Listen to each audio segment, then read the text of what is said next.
आज दक्षिणामूर्ति स्तोत्रको 6औं श्लोकको चर्चा गर्दैछौँ हामीहरू। 5वटा श्लोकको सामान्य सरल अर्थ विचार भइसकेको छ। अब 6औँको पाली छ आज। ओम राहुग्रस्त दिवाकरिन्दु सदृशो माया समाच्छादनात् सन्मात्रः करणोपसंहरणतो यो सुसुप्तः पुमान् प्रागस्वाप्समिति प्रबोधसमये यः प्रत्यभिज्ञायते तस्मै श्रीगुरुमूर्तये नमः इदं श्रीदक्षिणामूर्तये।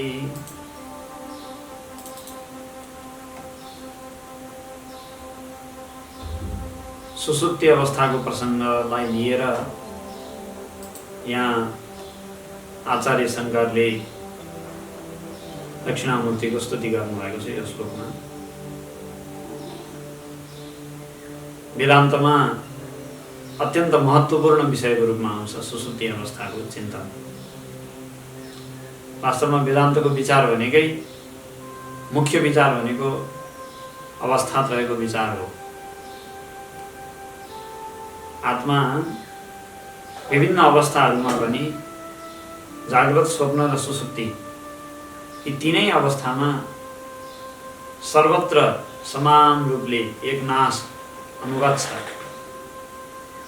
जबकि जागृत, स्वप्न र सुसुप्ति अवस्थामा शरीर इन्द्रिय परस्पर फेरिएका छन्, बदलिएका छन्, परिस्थितिहरू फेरिएका छन्, भोग्य विषयहरू पनि फेरिएका छन्। जागृतको स्थूल शरीर, जागृतका स्थूल विषय स्वप्नमा छैनन्। स्वप्नमा अर्कै वासनामय सूक्ष्म विषयहरू छन् र त्यस्तै मनको कल्पना वासनामय शरीर छ छुट्टै। सुसुप्ति अवस्थामा स्थूल र सूक्ष्म दुईटै पदार्थ छैनन्, दुईटै शरीर छैन। न स्थूल शरीरको प्रतीति हुन्छ, न वासनामय स्वप्नको शरीरको प्रतीति हुन्छ सुसुप्तिमा। यसरी शरीर अनि भोग्य विषय र अवस्थाहरू फेरिँदा पनि आफू फेरिएको जस्तो लाग्दैन। फेरि मान्छेले म फेरिएँ, म अर्कै भएँ, म बदलिएँ भन्ने अनुभव गर्दैन। हिजो म जो थिएँ आज त्यही छु भन्छ। सपनामा वनमा घुमेको, एक्लै एक्लै वनमा डराइ डराइ हिँडेको सपना देख्यो। कोठाभित्र आफन्त वरिपरि आफ्ना चाहिँ परिवारसँगै घरमा ढोका लगाएर सुतेको मान्छे वन कहाँबाट पुग्नु? स्थूल शरीर त बिस्तारामाथि सुतिरहेको छ, वनभित्र त छैन।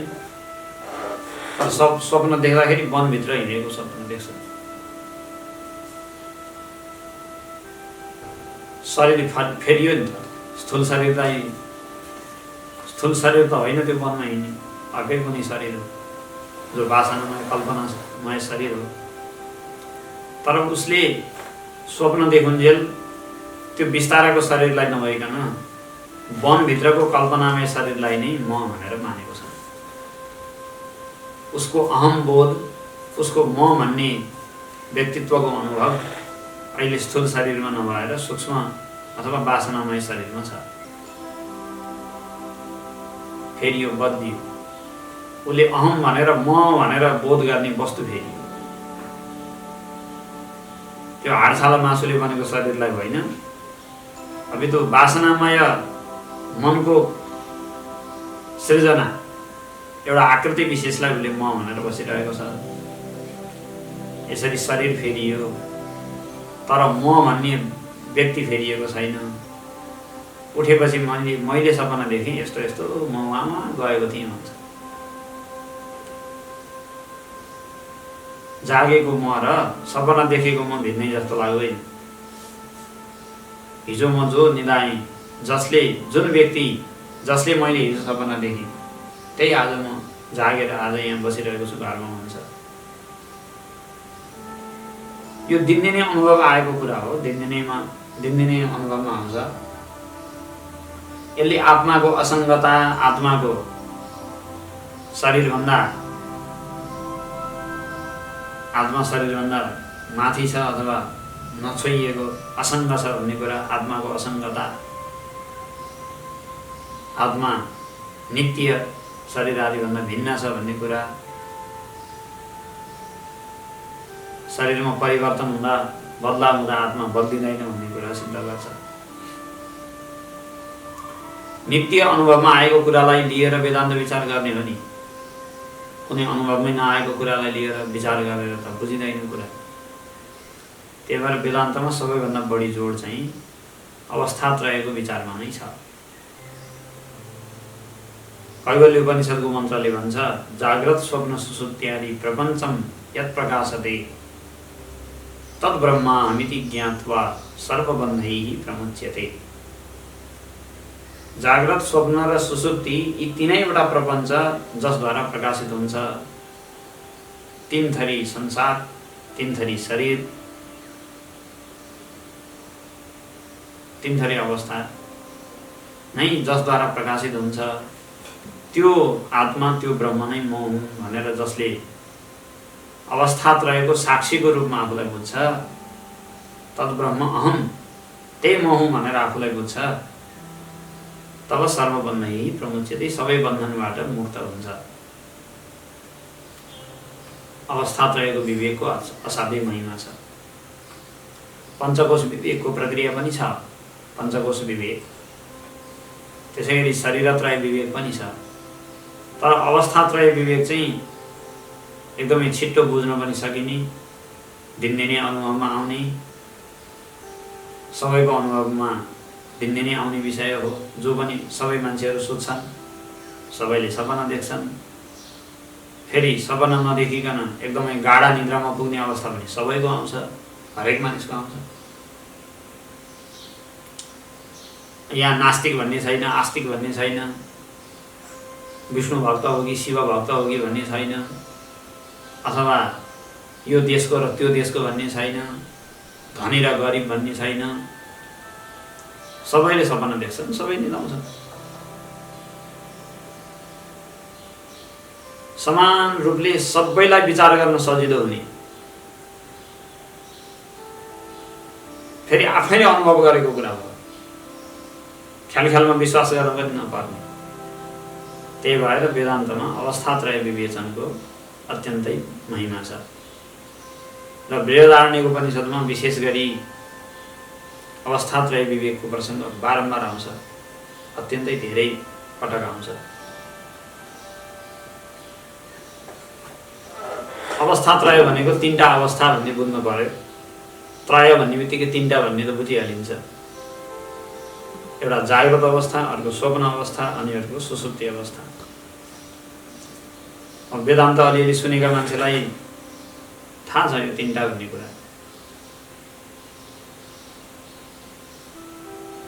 आफूले दिनदिनै अनुभव गरेकै हो, तर उही शब्द नयाँ होला कसैलाई। जाग्रत, स्वप्न र सुसुप्ति। जाग्रत भनेको जागा भएको अवस्था, जस्तै अहिले इन्द्रियद्वारा विषयको भोग गरेको अवस्थालाई भनिन्छ जाग्रत। इन्द्रियैः विषयोपलब्धिः जागरितम, इन्द्रियद्वारा विषयलाई उपभोग गरेको अवस्था हो जाग्रत। आफ्ना चक्षुरिन्द्रिय, श्रोत्रेन्द्रिय इत्यादि इन्द्रियहरूद्वारा रूप रसादि विषयहरूलाई अनुभव गरेको अवस्था जाग्रत। त्यसैगरी स्वप्न, स्वप्न भनेको चाहिँ मनमा भएका वासनाहरूले मानसिक रूपमा निद्रा अवस्थामा विभिन्न आकार प्रकार देखाउँछन्, विभिन्न दृश्यहरू देखाउँछन्। वासनाद्वारा भिन्न भिन्न दृश्यहरू देखिएको अवस्थालाई नै हामी स्वप्न अवस्था भन्छौँ। सपना देखियो भनेर हाम्रो व्यवहारमा पनि सपना भन्ने शब्द प्रयोग हुन्छ। जाग्रत भन्ने शब्द पनि जागा भयो भन्ने अर्थमा जाग्रत शब्द प्रयोग हुन्छ। जागा हुनुपर्छ भनेको जाग्रत हुनुपर्छ भन्नेबाट बन्यो। स्वप्नबाट सपना बनेको छ। सपना देख्छ हामी सबै भन्छौँ। स्वप्न भनेको जागृत अवस्थामा देखेका, सुनेका, खाएका, चाखेका विषयहरूबाट जो मनमा एउटा वासना बस्छ, त्यो वासनाले विभिन्न रूप देखाउँछ। मनले विभिन्न रूप लिन्छ वासना अनुसार। ती विभिन्न दृश्यहरूको दर्शन गर्नु नै स्वप्न अवस्था हो। वासनाद्वारा खडा भएको संसार हो स्वप्न संसार।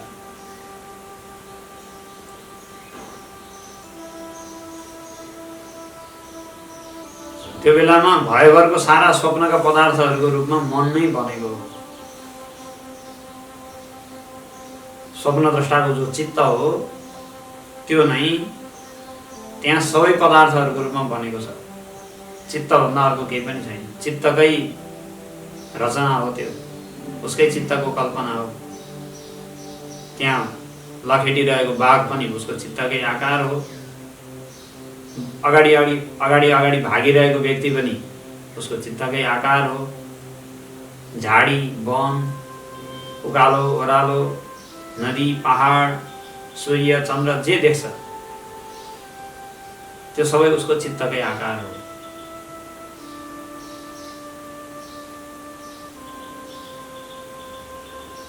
यसरी वासना अब किनकि भिन्न भिन्न आकार लियो, चित्तले भन्दा विभिन्न थरी वासना भएको हुनाले भिन्न भिन्न आकार लियो।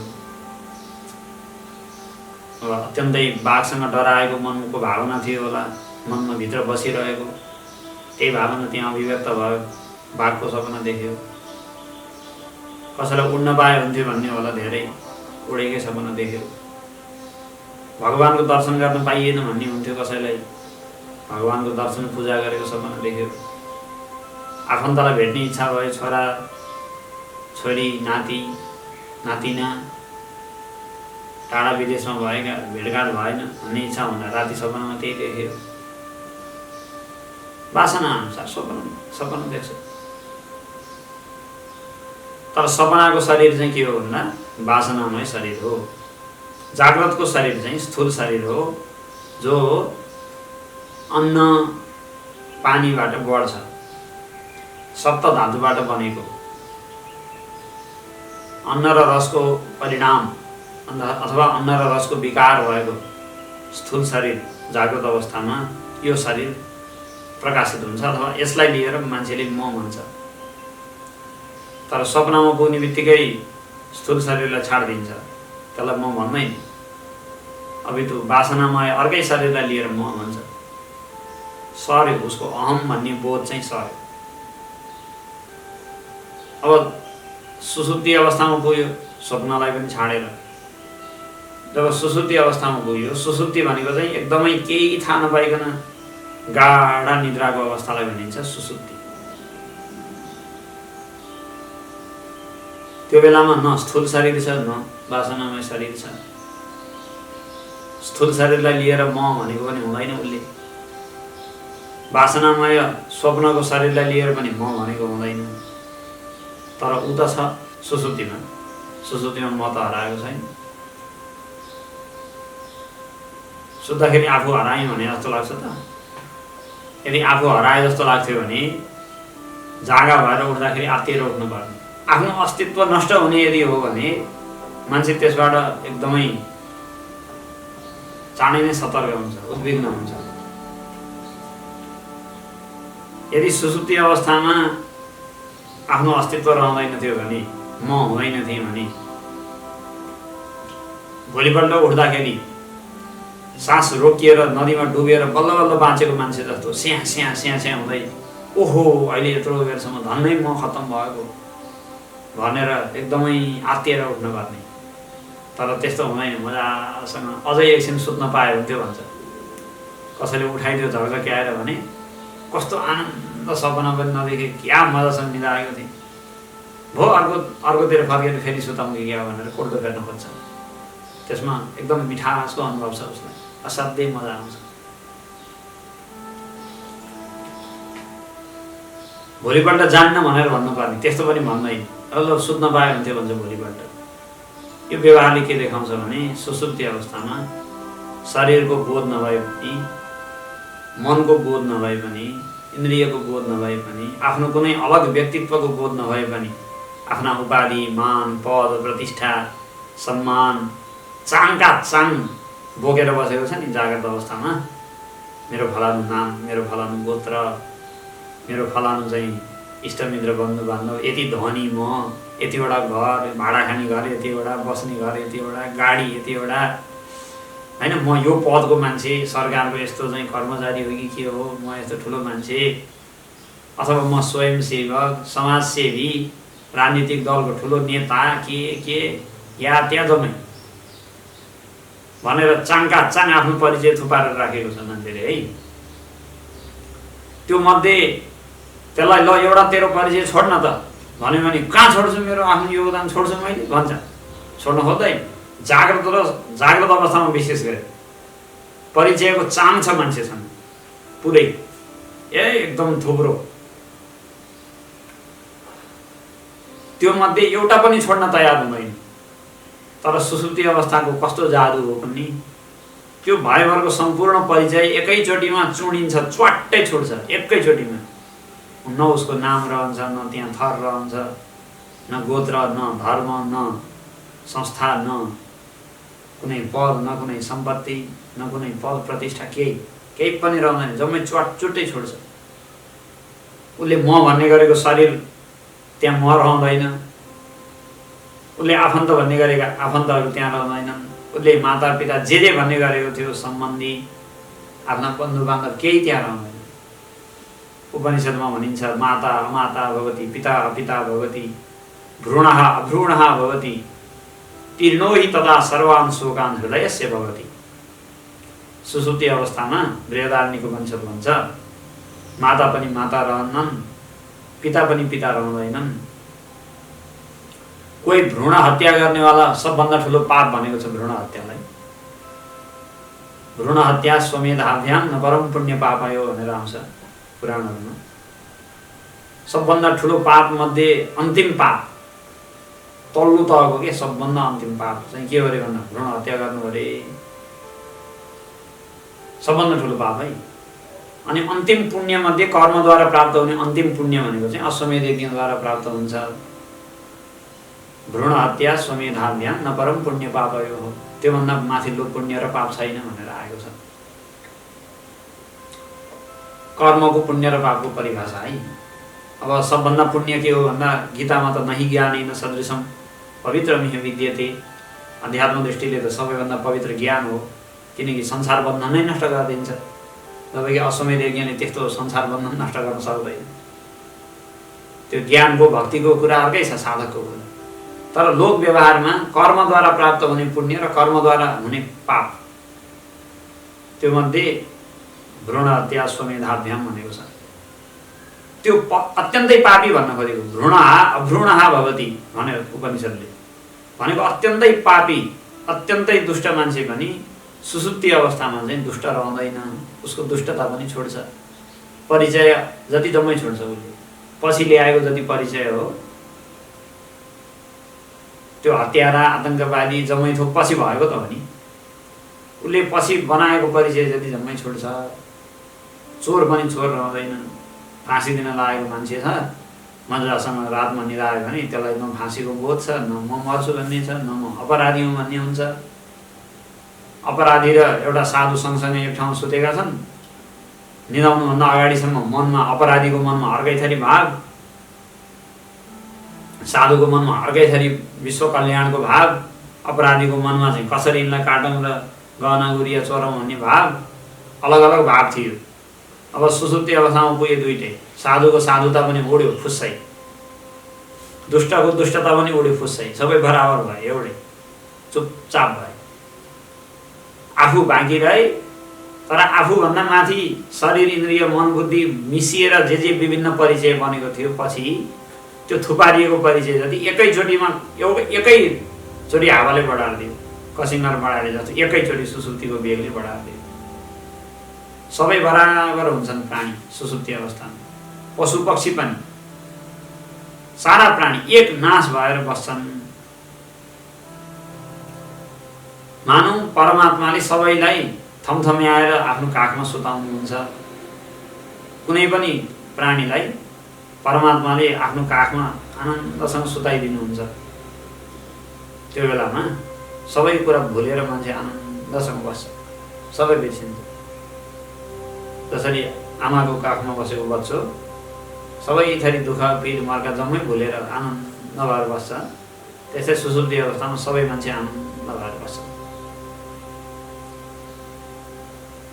सुसुप्ति अवस्थाको महिमा सामान्य छ त। जुन चिज छोड्न मान्छेलाई प्राणभन्दा बढी कठिन हुन्थ्यो त्यो चिजलाई छोड्छ सुसुप्तिमा सजिलै, तर पनि अत्यन्त आनन्दित भएर बस्छ। के जादु होला त्यसमा, सुसुप्तिमा के आकर्षण होला, के चिज छ त्यो भित्रको नि थाहा छैन, तर विषय भोग गरेको त होइन, आनन्द भने भरमा छ। यो पनि एउटा विचित्र छ। मान्छेलाई संसारमा विश्वास यस्तो छ कि विषय भोग गर्दै गएपछि, विषय दिव्यभन्दा दिव्य, राम्राभन्दा राम्रा विषय भोगेपछि आनन्द थपिन्छ। आनन्द थप्नका लागि विषय थप्छन् मान्छे। यो अभ्यासै छ सबैको। सुखी र समृद्ध हुनु पर्यो। सुखी कसरी हुने भन्दा समृद्धिद्वारा हुने। सुखी नेपाली समृद्ध नेपाली के भन्ने सरकारको नारै छ। भनेको सबैको चिन्तन एउटा समाजमा, व्यक्तिमादेखि लिएर राज्यको सञ्चालन तहमा मात्रै नभएर विश्वमै भनौँ न, संयुक्त राष्ट्रसङ्घका मिटिङमा पनि यस्तै कुरा हुन्छ। संसारलाई कसरी सुखी बनाउने, अर्थात् कसरी समृद्ध बनाउने, अर्थातै हो त्यो उनीहरूको नजरमा। विश्वका सञ्चालकहरू सबैले यही सोचेर बसेका छन् कि सुख भनेको समृद्धिबाट आउँछ, अर्थात् विषयबाट आउँछ। धन सम्पदा, भौतिक सामग्री, पदार्थहरूको उपलब्धता, यी सबै कुराहरूबाट सुख थपिन्छ भन्ने सबैको धारणा छ। यो धारणालाई वेदान्तले छुट्टै खण्डन गरिरहनु पर्दैन। उनीहरूको सुसुप्ति अवस्थाले त्यसैलाई दिनदिनै खण्डन गरिदिएको छ। वेदान्तले त्यसमा बोल्नै पर्दैन। भौतिकवादको जो सिद्धान्त छ नि, विषय भोगबाट सुख हुन्छ भन्ने भौतिकवादको जो मूल सिद्धान्त हो, जसमा अहिलेको सारा राजनीतिक व्यवस्थादेखि विश्वभरिका सारा चाहिँ संस्था सङ्गठनका चिन्तनहरू टिकेका छन्, भौतिकवादमा टिकेका त हुने सबै। ती सबै चिन्तनहरूलाई अध्यात्मवादले अर्को केही भन्न पर्दैन, नयाँ शब्द बोल्न पर्दैन। उसको सुसुप्ति अवस्थाले नै त्यसको धारणालाई खण्डन गरिदिएको छ। निश्चलानन्द महाराजजीले शङ्कराचार्य स्वामी आउनु हुँदाखेरि भन्नुभएको थियो, भौतिकवादको खण्डन गर्नलाई मैले केही बोलिरहनु पर्दैन, प्राणीहरूको सुसुप्ति अवस्थाले नै भौतिकवादलाई खण्डन गरिदिन्छ, मैले के बोलौँ त्यसको भनेर भन्नुभएको थियो उहाँले। त्यो मलाई याद आउँछ। भौतिकवादको विश्वास के छ भन्दा जति विषय थपिन्छ त्यति बढी सुख हुन्छ। सुसुप्ति अब के गर्छ, भौतिकवादले के विश्वास गर्छ भन्दाखेरि विषय थपिएपछि सुख थपिन्छ भन्ने विश्वास गर्छ, विषय रहेन भने सुख हुँदैन भन्ने विश्वास गर्छ। तर हाम्रो सुसुप्तिले त्यस्तो भन्छ त? हाम्रो गाढा निद्राको हरेक दिनको गाढा निद्राले त्यसो भन्छ त? भन्दा त्यसो भन्दैन, उसले उल्टो भन्छ। उसले त आफ्नो परिचय समेत बिर्सेर बस्दाखेरि सुख हुन्छ भन्छ। मान, पद, प्रतिष्ठा, सम्मान, सम्पत्ति, इष्टमित्र, बन्धुबान्धव जम्मै पुराका पुरा बिर्सेर एकदम डाङडुङ्गै एक लासमा एक्लै भएर चुपो लाएर बस्दाखेरि मात्रै पूर्ण सुख हुन्छ भन्छ। त्यो बेलामा पूर्ण विश्राम छ। सुसुप्तिको विश्राम भनेको पूर्ण विश्राम हो। जबकि विषय भोगबाट आएको आनन्दलाई विश्राम भन्न मिल्दैन। आनन्द त हो, तर विश्रामवाला आनन्द होइन, श्रमवाला आनन्द हो, दुःख मिश्रित आनन्द हो। सुसुप्तिको आनन्द केवल आनन्द मात्रै। विषय भोग गरेर आउँदाखेरि आनन्द आउँछ, तर इन्द्रिय थाक्छ, दिमाग थाक्छ, चाँडै थाक्छ। त्यसबाट कसैलाई टिभी हेर्न मनपर्छ, कति बेर हेर्छ त्यसले टिभी? हेर्दा हेर्दा आँखा थाक्छ नि त्यसको। कसैलाई चिया पिउन मनपर्छ, ल जस्तै हाम्रै दर्शकहरूमध्ये धेरैलाई चिया पिउन मनपर्छ। चियाको लतै हुन्छ मान्छेलाई, स्वास्स पारेर चिया पिउनुपर्छ। अब त्यो चिया पिएर आनन्द आउँछ आउँदैन भनेको होइन, ठिक छ, तर कति चिया पिउँछ त्यसले? ल दिनमा 3 कप 4 कप पिउला। भातैको साटो यत्रा यत्रा पुरा चाहिँ लिटरका लिटर थर्मस भरेर चिया मात्रै त्यसको अगाडि राखिदिएर दिनभरि ल पियो भाइ चिया, जति पिउँछ चिया नै चिया पियो भनेर 2 दिन 3 दिन 5-10 लिटर चिया पिलाउने हो भने वाक्क ब्याक्क भएर भागा भाग हुन्छ त्यसको। भो भो भो चियाको कुरो नगरेर भन्छ। मिठाई कसैलाई मिठो लाग्छ, कति खावा त्यो मिठाई? 2टा 4वटा 5वटा खाँदा 10 किलो मिठाई ल्याएर थुपारेर लौ खा भन्यो भने वाक्क हुँदैन। मन पनि अमन भयो, थाक्यो। भोग गर्दा गर्दै इन्द्रिय पनि थाक्छ, सक्दैन त्यसलाई धान्न। दृश्य मनपर्छ तर आँखाले धेरै बेरसम्म थाम्न सक्दैन। स्वाद मनपर्छ तर जिब्रोले धेरै बेरसम्म थाम्न सक्दैन। गीतहरू पनि सुन्न मनपर्छ तर कानले धेरै बेरसम्म थाम्न सक्दैन। अर्थात् आफूलाई आनन्द दिने भोग्य विषयहरूलाई मान्छेले निश्चित मात्रामा भन्दा धेरै थाम्न सक्दैन। त्यसपछि त्यसले दुःख अनि पीडा दिन सुरु हुन्छ। त्यसमा श्रम छ। श्रम भएपछि मान्छे थाक्छ। त्यो सुख त हो तर श्रमले सहित भएको सुख हो। भनेपछि विषयले सुख दिन्छ यो आधा सत्य हो। विषयले दुःख मिसिएको सुख दिन्छ भन्नु चाहिँ पुरा सत्य हो। विचार गर्नुपर्ने कुरो छ यो। सत्य भन्ने कुरा दुई तीन थरी त हुँदैन नि, सबैको अनुभवमा आउनु पर्यो, विचार गर्दा हो। सुसुप्तिले के देखाउँछ भन्दा विषयलाई पुराका पुरा छोडेर बस्यो भने पनि सुख हुन्छ। विषयले दुःख मिसिएको सुख दिन्छ भन्नलाई त हाम्रै व्यवहारकै अनुभव हेर्ने भने पुग्छ। हामी व्यवहार गर्दा गर्दै थाक्छौँ, अमन हुन्छौँ, आजित हुन्छौँ, त्यसलाई छोड्न मन लाग्छ हैन। त्यसले नै थाहा हुन्छ कि दुःख मिसिएको सुख छ विषयमा, त्यही भएर मान्छे श्रममा पुग्यो, आजित भयो भन्ने कुरा। तर सुसुप्तिले चाहिँ विषय छोड्दाखेरि सुख हुन्छ भन्छ। त्यो कुरा चाहिँ बुझ्न पर्ने छ। सुसुप्ति अवस्थाको दिनदिनैको हाम्रो अनुभव छ। सबै पदार्थ छुटेको छ, त्यहाँ कुनै पनि वस्तु हामीसँग छैन तर एकदम आनन्द छ। तर आनन्द पनि कस्तो भन्दा नथाकिने खालको आनन्द, एकदमै तृप्त हुने आनन्द, शरीर इन्द्रिय मन सबैलाई चङ्गा गर्ने खालको आनन्द। जबकि विषय भोगबाट आएको आनन्द चाहिँ त्यो तृप्त दिने र विश्रान्ति दिने खालको आनन्द होइन, थकाउने आनन्द हो। तर सुसुप्तिको आनन्द विश्रामको आनन्द हो, जुन अनिवार्य छ सबैलाई। बरु विषयको आनन्द नलिएर पनि गरिबहरू, दुखी व्यक्तिहरू मिठो नखाएर पनि अथवा राम्रा चिज नलगाएर पनि बाँचेका छन्। तर ननिदाइकन सुसुप्तिमा नपुगिकन कोही बाँच्न सक्दैन। सुसुप्तिको आनन्द चाहिँ परमात्माको तर्फबाट सम्पूर्ण प्राणीहरूलाई एकदमै भेदभाव रहित भएर, बिना भेदभाव बराबर सबैलाई समान पहुँच हुने गरी बाँड्नु भएको छ उहाँले। परमात्माको कृपा सबैमाथि बराबर छ भन्ने कुराको एउटा उदाहरण सुसुप्ति अवस्थाको आनन्द हो। त्यसमा राजा, रङ्क, हाकिम, कर्मचारी अथवा पापी, धर्मात्मा सबैमा बराबर छ। त्यो ईश्वरको विश्वास, ईश्वरमाथि विश्वास गर्ने अथवा ईश्वरमाथि विश्वास नगर्ने, आस्तिक नास्तिक सबैमा बराबर परमात्माको करुणा छ भन्ने कुरा देखिन्छ सुसुप्तिको व्यवस्थाबाट। सुसुप्ति अवस्थामा आनन्दमय कोष अत्यन्त स्पष्ट रूपमा अभिव्यक्त भएको हुन्छ भन्ने पञ्चदशीकारको भनाइ छ। जाग्रत र स्वप्नमा चाहिँ त्यो आनन्दमय कोष कुनै विशेष वस्तुहरूको प्राप्ति भएपछि एकछिनका लागि मात्रै खुल्छ अनि आनन्दको अनुभव गर्छ मान्छेले। आनन्दमय कोषको बाटो खुल्छ एकछिनका लागि त्यो ढोका खुल्छ र अलिकति आनन्दको झिल्का फैलिन्छ आफ्नो मनभित्र।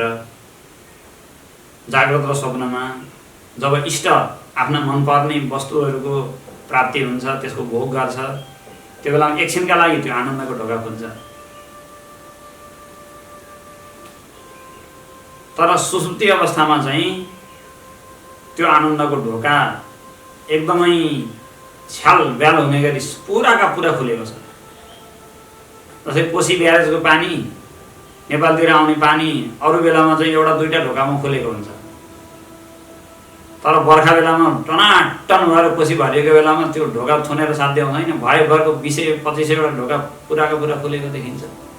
भने जस्तै एउटा दृष्टान्त भने जस्तै सुसुप्ति अवस्थामा पनि बर्खाको पानी जस्तो भेल बाढी भएपछि कहाँ थुनेर साध्य। त्यसै आनन्द यति धेरै प्रचुर मात्रामा छ कि छताछुल्ल जताततै पोखिन्छ।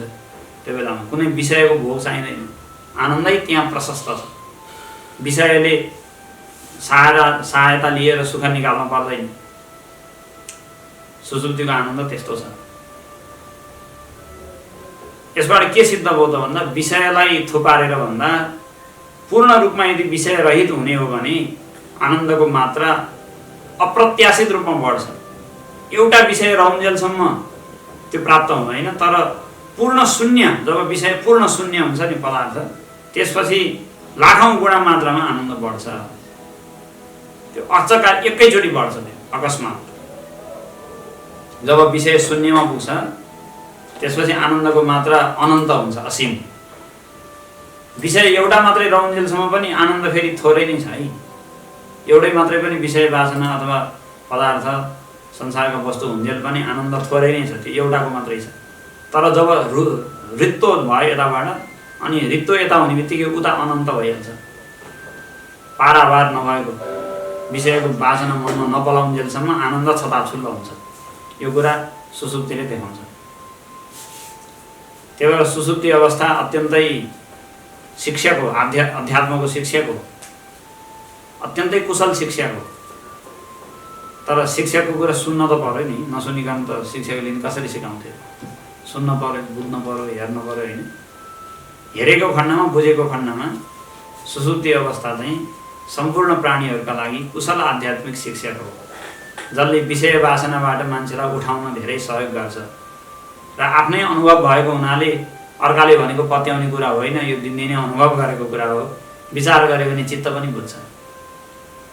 बुद्धिमान कुनै पनि मान्छेले चित्त बुझेपछि त्यसलाई छोड्दैन, यदि बुद्धिमान छ भने। बुद्धेर धर्म अनाग्रह भनेको छ। आग्रह नराख्नु, कुरा चित्त बुझेपछि त्यसलाई हो भनेर पत्याउनु बुद्धिमानको विशेषता हो। कुनै पनि मान्छेलाई सुसुप्ति अवस्थाको कुरा यसो एकछिन सुनाउने हो भने हो त नि भन्छ, होइन भन्न सक्छ? उसले आफैले अनुभव गरेको कुरा कसरी होइन भन्नुहोस्? ल भइगयो, ईश्वरलाई होइन भन्ला, वेदलाई नमान्ला, स्वर्ग नरकको कुरा विश्वास नगर्ला, नमान्ला, ऊ आफै सुतेको कुरा कसरी नमान्ला? आफै निधाएको कुरा कसरी नमान्ला? शरीरलाई छोडेर पनि आत्माको अस्तित्व सम्भव छ भन्ने कुरा ऊ आफै सुतेर हेरिरहेको छ, कसरी नमान्ला? विषयलाई छोडेर पनि आनन्द छ भन्ने कुरा ऊ आफै निधाएर हेरिरहेको छ, कसरी नमान्ला? त्यो आनन्द अझै धेरै विश्राम, अझै धेरै शान्तिमय छ भन्ने कुरा आफै सुतेर हेरेको कसरी नमान्ला? वेदान्तको शिक्षा, सुसुप्ति अवस्थाको जो चिन्तन हो, त्यो यति धेरै गहिरो, यति धेरै प्रामाणिक छ कि नास्तिकलाई समेत सजिलै कुरा बुझाउन सकिन्छ। परमात्मामा विश्वास राखेर मात्रै पनि यो आवश्यक परेन, नास्तिकलाई समेत बुझाउन सकिन्छ। सुसुप्ति नबुझुन्जेल जति धेरै वेदान्त बुझेर पनि बुझिएको हुँदैन। सुसुप्ति बुझेपछि केही बुझेको रहन्छ भने पनि सबै वेदान्त बुझेको हुन्छ। कौमुदी यदि चायाति वृथा भाष्य परिश्रम, कौमुदी यदि नायाति वृथा भाष्य परिश्रम भनिन्छ क्या संस्कृतमा। कौमुदी आउँछ भने, कौमुदी बुझेपछि व्याकरणको सबै कुरा बुझिन्छ, भाष्य यत्रो ठुलो भाष्यमा परिश्रम गर्नै पर्दैन। कौमुदी बुझेको छैन भने यत्रो ठुलो भाष्य जम्मै कण्ठ गरे पनि केही पनि बुझ्दैन। किन? मुख्य चाहिँ रहस्य पुरै बुझेको छैन भने भाष्य के को बुझ्थ्यो? त्यही भएर कौमुदी आउँछ भने भाष्य पढ्नु पर्दैन, कौमुदी आउँदैन भने पनि भाष्य पढ्नु पर्दैन भने जस्तो सुसुप्ति बुझ्यो भने वेदान्त अरू बुझ्न बाँकी नै छैन, बुझ्यो, मुख्य कुरा बुझ्यो। सुसुप्ति बुझेको छैन भने वेदान्त जम्मै थो अरू जम्मै बुझी भनेर के गर्ने? बुझेकै छैन। यति धेरै मुख्य वस्तु हो सुसुप्ति। मुख्य किन छ भने आफैसँग छ, त्यही भएर मुख्य छ। सबभन्दा बढी जो आफ्नो सबभन्दा नजिक हुन्छ त्यही सबभन्दा बढी महत्त्वपूर्ण हुन्छ। सबभन्दा सजिलो जो हुन्छ त्यही सबभन्दा महत्त्वपूर्ण हुन्छ। सर्वसुलभ जो हुन्छ त्यही सबभन्दा धेरै महत्त्वपूर्ण हुन्छ। मान्छेको धारणा चाहिँ दुर्लभ वस्तु महँगो र महत्त्वपूर्ण हुन्छ भन्ने छ। जस्तै सुन कम छ, सुन महँगो छ, महत्त्वपूर्ण छ। हिरा अझै कम छ, त्योभन्दा हिरा अझै महँगो र महत्त्वपूर्ण छ। हिराभन्दा पनि कम युरेनियम हो कि के छ अरे, त्यो अझै महँगो छ अरे, महत्त्वपूर्ण छ अरे भन्छन्। तर त्यसो होइन। हिरा, सुन अथवा चाहिँ युरेनियम, चाँदी साँदी नभए पनि जीवन चल्छ। जीवनका लागि त्यो महत्त्व छैन, त्यो त वासनाले महत्त्व बनाएको हो। जीवनका लागि त सबैभन्दा बढी सुलभ भएको हुनाले माटो महत्त्वपूर्ण छ, सबैभन्दा सुलभ बढी भएको हुनाले हावा बढी महत्त्वपूर्ण छ, सबैभन्दा सुलभ भएको हुनाले पानी महत्त्वपूर्ण छ। हावा पानी र माटो भएन भने जीवन चल्दैन, सुन चाँदी नभए चल्छ। त्यो महत्त्व पनि मान्छेले आफ्नो वासना अनुसार फैलाएर कहाँ पुर्याएको हुन्छ के। तर उसलाई यो बोध हुँदैन कि सबभन्दा बढी सुलभ जे हुन्छ त्यो चाहिँ जीवनका लागि सबैभन्दा महत्त्वपूर्ण हुन्छ। भने जस्तै दर्शनमा पनि सबभन्दा महत्त्वपूर्ण चिज त्यही हुन्छ जो आफ्नो जीवनमा सबैभन्दा बढी सुलभ होस्। र वेदान्तले त्यही सिद्धान्तलाई अँगालेको छ। सबभन्दा धेरै सुसुप्तिको चिन्तन गर्छ, किन भन्दा सबै मान्छेलाई सबैभन्दा धेरै सुलभ भएको सुसुप्ति नै हो। विचार गरेको खण्डमा उसको दिमागलाई यदि एकैचोटि झन्कार दिएर कुरा बुझाउने हो भने सबभन्दा बढी उपलब्ध र सबैभन्दा बढी महत्त्वपूर्ण चिज छ सुसुप्ति अवस्था, जसलाई विचार गर्यो भने मान्छे बन्धनको, मोहको अनि भौतिक विषयप्रतिको आसक्तिको सारा कुराको भ्रमबाट तत्कालै छोड्छ। सुसुप्तिमा स्पष्ट छ विषय बिना पनि भरमार आनन्द छ। शरीरलाई छोड्दा पनि आफ्नो अस्तित्व एकदमै विद्यमान छ। शरीरको कुनै बोध नहुँदा पनि आत्मबोध भने प्रशस्त छ, म छु भन्ने थाहा छ। उठेपछि भन्छ ढुक्कसँग सुतेँ, केही थाहा पाइनँ, क्या आनन्द आयो। यदि सुसुप्तिमा म भन्ने कुरालाई नबुझेको भए, मलाई बिर्सिएको भए उठेर ढुक्कसँग निदाए कसरी भन्थ्यो? आनन्दसँग निदाएको थाहा पाएको रहेछ नि। केही थाहा पाइनँ, शरीर इत्यादिको केहीको बोध थिएन, तर म आनन्दमा ढुक्क निदाएको छु भन्ने कुरा थाहा थियो। सुसुप्ति अवस्थाको इन्जेक्सन लगाइदिनुहुन्छ परमात्माले भन्नुहुन्थ्यो नि गुरुजीले। सम्पूर्ण प्राणीहरूलाई सुसुप्ति अवस्थाको इन्जेक्सन लगाइदिनुहुन्छ। त्यही इन्जेक्सनले मान्छे बाँचेको छ भनेर बारम्बार प्रवचनमा भन्नुहुन्थ्यो ब्रह्मलिङ्ग गुरुबाले। त्यही सुसुप्तिको चिन्तन यो श्लोकमा आएको छ। राहुग्रस्त दिवाकरेन्दु सदृशो माया समाच्छादनात्। जसरी राहुले दिवाकर भनेको सूर्य, इन्दु भनेको चन्द्रमालाई ग्रस्त गर्छ ग्रहणको समयमा, जसरी ग्रहणमा सूर्य र चन्द्रमालाई कहिले सूर्य ग्रहण कहिले चन्द्र ग्रहण लाग्छ, राहुले ग्रस्त। राहु भनेको छाया ग्रह हो। छाया मार्तण्ड सम्भूतम भनेर उसमै आउँछ। त्यसलाई पूजापाठ गर्ने बेलामा छाया ग्रह भनेरै आउँछ। अहिले वैज्ञानिकहरू पनि छाया हो त्यो ग्रहण भनेको भनेर भनिरहेकै छन्। ऋषिहरूले छाया ग्रह भनेर पहिले बताएकै हुन्। राहुले सूर्य र चन्द्रमालाई ग्रस्त गर्छ। त्यसै गरी ग्रहणमा राहुले सूर्य र चन्द्रमालाई ग्रस्त गरे जस्तै अथवा छोपे जस्तै, ढाकिदिए जस्तै, छायामा पारिदिए जस्तै मायाद्वारा ढाकिएको छ सुसुप्ति अवस्थामा, अज्ञानद्वारा ढाकिएको छ। आफू आफ्नो स्वरूपमा अवस्थित त भयो, तर म आफ्नो वास्तविक रूपमा पुगेँ भन्ने थाहा चाहिँ पाएको छैन सुसुप्ति अवस्थामा। यही अलिकति कमजोरी छ सुसुप्तिको। धेरै महत्त्व हुँदाहुँदै पनि सुसुप्ति अवस्थाबाट नै मोक्ष किन भएन त भन्दा किनकि आफ्नो स्वरूप मलाई प्राप्त भयो भन्ने कुराको बोध चाहिँ छैन। बोध नभए मोक्ष सम्भव छैन।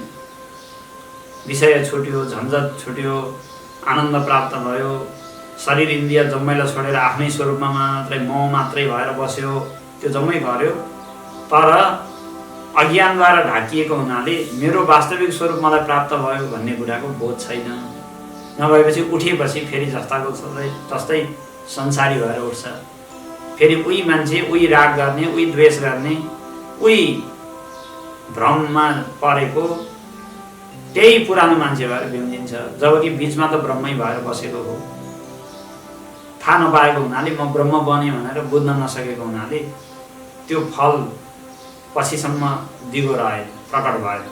सुसुप्ति हुन्जेल त मग्न भएर बस्यो, आनन्द भएर बस्यो, तर त्यो कुरा पछिसम्म आउनु पर्ने थियो नि, बाहिरतिर रस आएन। सुसुप्तिभन्दा बाहिर रस आएन, किन अज्ञानको पर्दाले त्यसलाई त्यहाँ मात्रै ढाकिदियो। त्यही भनेको माया समाच्छादनात्, मायाको आच्छादन भयो।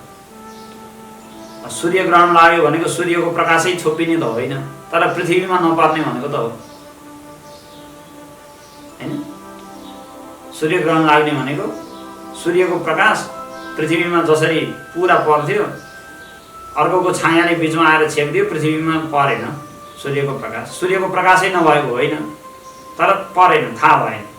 त्यस्तै आत्मा आफ्नो स्वरूपमा छ, सुसुप्ति अवस्थामा प्राप्त भएको हो, तर प्राप्त भएको कुरा थाहा भएन, मैले आफ्नो वास्तविक स्वरूप प्राप्त भयो भन्ने कुरा थाहा हुन सकेन, किनकि मायाले ढाकिदिएको छ सुसुप्तिमा। सन्मात्र करणोपसंहरणतो योभूत सुसुप्तः पुमान्।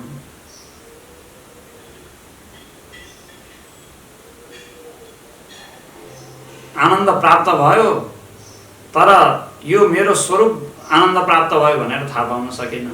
मलाई आफ्नो स्वरूपबाट आनन्द आएको हो भन्ने बुझ्न सकेन।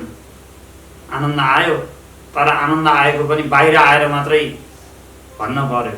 त्यो बेलामा आनन्द मलाई आएको छ भनेर भन्ने पनि थिए। यस्तै ढाकिएको भनेको यही हो।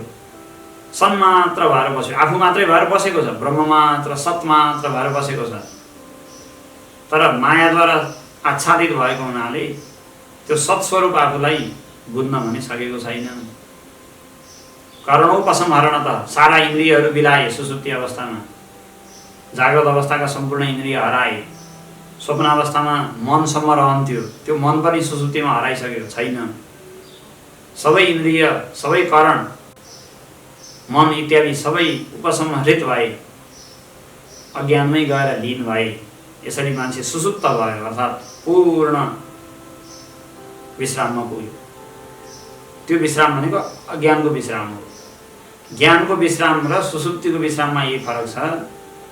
ज्ञानमा पनि आफ्नै स्वरूपबाट आउने आनन्द हो, शान्ति हो। सुसुप्तिमा पनि स्वरूपबाटै आउने शान्ति हो।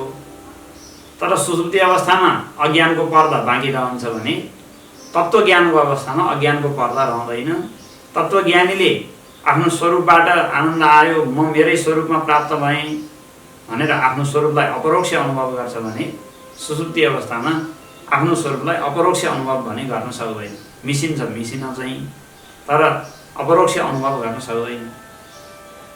मिल्न मिलेको हो, तर अपरोक्ष भएर एक हुन, अभिन्न हुन भने सकेन आत्मासँग। जसरी एउटा दृष्टान्त दिउँ न, पानी नदीमा मिसाइयो भने एक लोटा पानी नदी नै बन्छ तत्कालै। बाहिरको काहीँ एक लोटामा पानी उभाएर नदीमा मिसाइयो भने एक लोटै बन्छ, के अरे त्यो एक लोटा पानी नदी नै बन्छ। तर त्यही पानीलाई कसरी बेलुन सेलुन केहीमा हालेर भरेर नदीमा डुबायो भने नदीमा त डुब्यो। नदी बाहिरबाट हेर्दा नदी मात्रै देख्यो, बेलुन देखिएको छैन। मिल्यो, मिल्न त मिल्यो त्यहाँ, तर त्यो बेलुनको त्यो आवरण रहन्जेलसम्म त्यो पानी बेलुनभित्रै छ, नदी बन्न सकेको छैन। नदीभित्र डुब्यो तर पूर्ण नदी बन्न सकेन। भने जस्तै ज्ञानबाट मिल्ने भनेको चाहिँ सिधै ब्रह्मै बन्ने हो। अब त्यसलाई निकाल्न सकिँदैन। अब फेरि त्यो लोटाको पानी बनाएर निकाल्न सकिँदैन, नदी हुन्छ। त्यो निकाल्यो भने नदीको पानी हुन्छ, अब लोटाको पानी हुँदैन, फेरि निकाल्यो भने। तर बेलुनमा डुबाएर यदि पानी नदीमा डुबाएको छ भने चाहिँ त्यो बेलुनभित्रको पानीलाई फेरि निकाल्न सक्छ। सुसुप्तिमा ब्रह्म बन्दा चाहिँ त्यो अज्ञानले ढाकिएर आफ्नो स्वरूप आनन्द स्वरूप ब्रह्ममा मिलेको छ। त्यही भएर फेरि निस्किन्छ जस्ताको तस्तै। तत्त्वज्ञानबाट जो आनन्द स्वरूप बन्छ, ब्रह्म बन्छ, त्यसमा चाहिँ आवरण रहित भएर पूर्ण ब्रह्ममा मिलेको छ। त्यही भएर फर्किँदाखेरि जीव भाव बाँकी रहँदैन, ब्रह्मै रहन्छ। ज्ञानको समाधिबाट फर्किँदाखेरि ब्रह्म बनेर फर्किन्छ मान्छे, तर सुसुप्तिको विश्रामबाट फर्किँदा जीवै बनेर फर्केको हुन्छ। किन भन्दा मायाको आच्छादन बाँकी छ। प्रागस्वाप्समिति प्रबोध समय यः प्रत्यभिज्ञायते। यसरी सुसुप्ति अवस्थामा जसले सारा संसार छोडेर आफूलाई मात्रै जान्यो, यद्यपि मायाद्वारा आच्छादित छ तर पनि आफ्नो स्वरूपमा प्राप्त भयो, आत्मा नै हो।